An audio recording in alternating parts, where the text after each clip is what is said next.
Beast Quest. Remember Tom going to the king, but do you think he's going to be let in? We'll soon find out.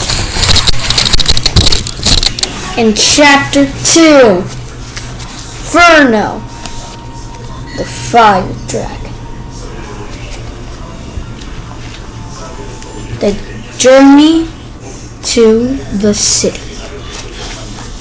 It was dark when Tom began his journey, but as the sun rose, he saw that Arano wasn't the only place in trouble. As he strode further away from the village, he passed countless fields that had been scorched black. As he strode alongside them, dry ditches traced with paths where streams had once flowed. Tom is always so cool. Look at him. Cool man. Cool man, you know what I mean? Cool. He kept walking through the morning and into the afternoon, ignoring his tired muscles and aching feet. As he drew nearer to the city, other people joined him on the dusty road. Horsemen cantered past, and donkeys weighed down, with packs trudged along steadily, driven on by families walking beside them. He could hear people muttering to each other. They seemed to be fleeing famine and danger. Clearly, he wasn't the only one heading to the palace to ask for help.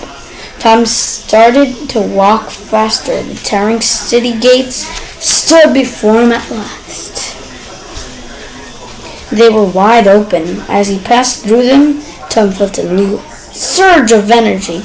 He was here, at last! He pushed his way through the narrow, crowded streets. He had one aim, and that was to get to the palace as quickly as possible. He could see it up ahead. It dwarfed all the other buildings with its purple spires and domes of sea green glass. Tom had never seen anything like it. But as he stepped through into the palace courtyard, he groaned. In front of him was a long line of people. Do you actually think he's gonna wave? Really though? I'm not sure. I actually don't know. And it was barely moving. Here to see the king's clerk? The soldier asked Tom. No, I'm here to see the king, Tom told him. The soldiers laughed. You'll have to see the king's clerk first. It's up to him who sees the king. Stand in line. You've got long to wait. I can't wait here, Tom said. My village needs help. Fast! All of us need help, retorted a stout man with a beard that reached down to his knees. In the west, we've been hit by tidal waves. We need to build sea barriers, but we can't do it without help from the king. There are terrible blizzards in the north, said an old woman. The whole kingdom is in danger, and mark my words, the beasts have done this. The beasts, scoffed the stout man. You must be joking. The woman glared angrily. If no one believed in the beast, Lando, how will they ever be stopped? Something has happened to turn them against us. Lando! Yes, something evil has disturbed the beasts. What do you mean? Tom asked, but the woman turned her back on him and walked away. Tom found himself thinking of the dark shape he had glimpsed among the hills back in Arano. Could that figure have been a beast? Could it have been the fire dragon? Tom looked at the long line of people in front of him again and made up his mind. He'd come to ask the king for help, and that was exactly what he was going to do, even if it meant breaking into the palace. I was really wrong. My prediction is never wrong. Alright. While there's blood in my veins, he swore, I'm going to save my village. He pushed his way back through the crowds and out of the palace courtyard. When the night has fallen, Tom started to circle the palace walls. Pale moonlight shone down upon him. What I need is an open window, he muttered under his breath, or an unlocked door, but the guards are posted all the way around the palace. Tom crept. There's a picture. What is this man? Is this the man? Wait, hold up. Hold on, right? Is this the man?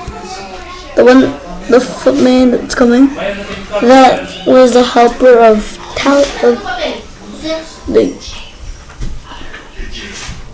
the guy that entered in the prelude that failed miserably? Do you think that? I don't know.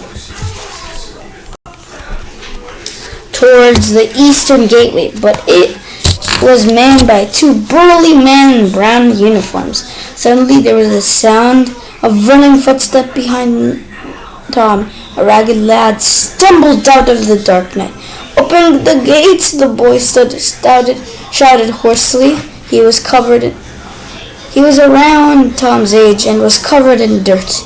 In one hand, he clutched a blackened gauntlet, and in the other one, a parchment scroll. I must bring word from Sir Caldor.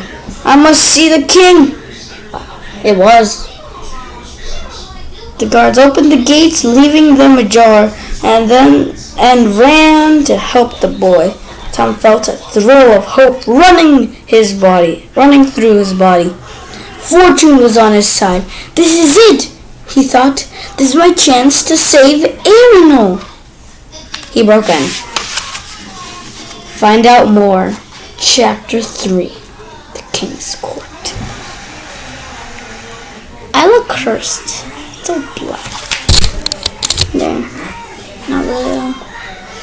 It doesn't matter. We'll find out next. What will he do? Tom, you're full of mysteries. But Ferno has to be